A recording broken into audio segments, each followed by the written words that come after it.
Matthew chapter 13 records one occasion when Jesus tells the parable of the sower. This is one of Christ's more memorable parables, partly because it has some extremely valuable points for us as Christians. As the story goes, a sower is walking around indiscriminately casting seed. That seed represents the Word of God. The seed falls on several different types of ground. For example, the seed first falls on the wayside.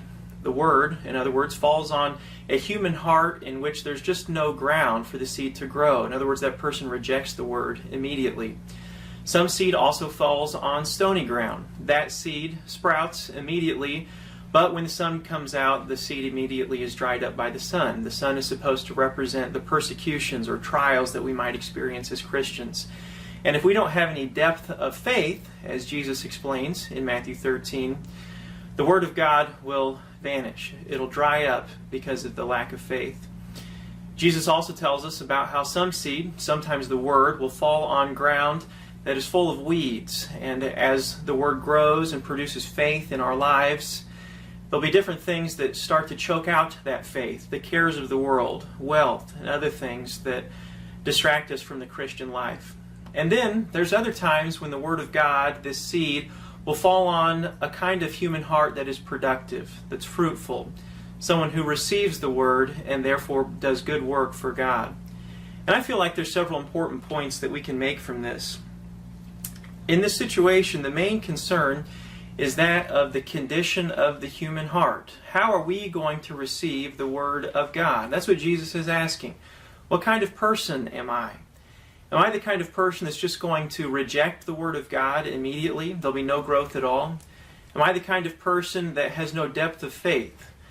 I receive the Word of God, but then when persecution, trials, tribulations arise in my life, will I then reject the Word of God? Is that the person I am?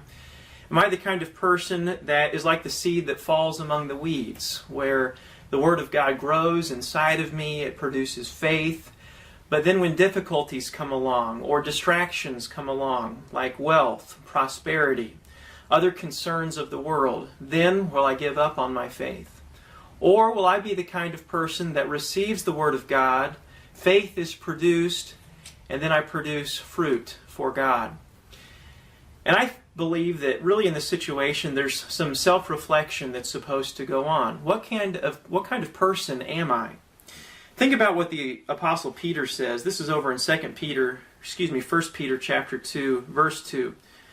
How is it that we're supposed to receive the Word of God? He says, as newborn babes, desire the pure milk of the Word, that you may grow thereby. It's extremely important that we receive the Word of God the way it's meant to be received. And so I think there's some good questions that we can ask related to this parable. First, what kind of person am I? How is it that I'm going to receive the Word of God? When we hear the truth, what do we do with the truth? Do we listen to it?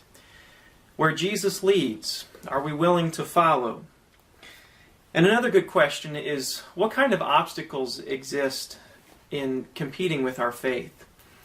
If we do have wealth in our lives, does that compete with our faith? If we face trials or persecutions of some time, is that going to choke out our faith? What's the Word of God going to do in my life? Are prior religious experiences, are those experiences going to compete with my faith? I think that's the big lesson in the parable of the sower, that the Word of God is meant to produce fruit in our lives. But we have a decision to make. Will we let that Word dwell in us and produce fruit for God? Will we reject it? Will we retain it only for a time? What kind of person are we? What's the Word of God going to do in our lives? Thanks for participating in our blog this week. We'll look forward to your comments and questions.